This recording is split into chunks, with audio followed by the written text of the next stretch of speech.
શું તમે નોકરી કરો છો અને ટેક્સ પણ ભરો છો? તો સાવધાન, 1 એપ્રિલ 2026 થી ઇન્કમ ટેક્સના નિયમો બદલવા જઈ રહ્યા છે.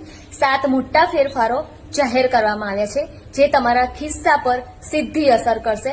તો ચાલો ફટાફટ જાણી લઈએ કે 7 મોટા ફેરફારો કયા છે. નંબર 1, HRA માં ફેરફાર. જો તમે જૂની ટેક્સ સિસ્ટમમાં છો અને મેટ્રો સિટીમાં રહો છો તો 50% HRA ની છૂટ મળશે. બાકીના શહેરોમાં 40% પર પણ નવી ટેક્સ સિસ્ટમમાં HRA ની કોઈ છૂટ નથી. નંબર 2, બાળકોના ભથ્થામાં વધારો. હવે એજ્યુકેશન એલાઉન્સ 100 થી વધારેથી લઈને 3000 રૂપિયા અને ખર્ચ 9000 રૂપિયા પ્રતિ માસ થશે, અને તે પણ ફક્ત 2 બાળકો માટે.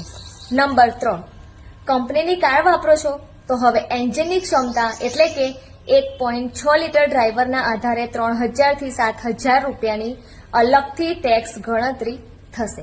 નંબર 4, જો કંપની તમારા ઘરના નોકર કે સિક્યુરિટી ગાર્ડનો પગાર ચૂકવે છે તો તે રકમ હવે ટેક્સેબલ ગણાશે. નંબર 5, કંપની તરફથી વર્ષમાં 15000 રૂપિયાથી વધુની ગિફ્ટ જો વાઉચર મળ્યા છે તો તેના પર પણ ટેક્સ લાગવાનો છે. નંબર 6, ઓફિસમાં મળતો મફત ભોજન જો 200 રૂપિયા સુધીના કેશ વાઉચરમાં હશે તો જે ટેક્સ ફ્રી રહેશે.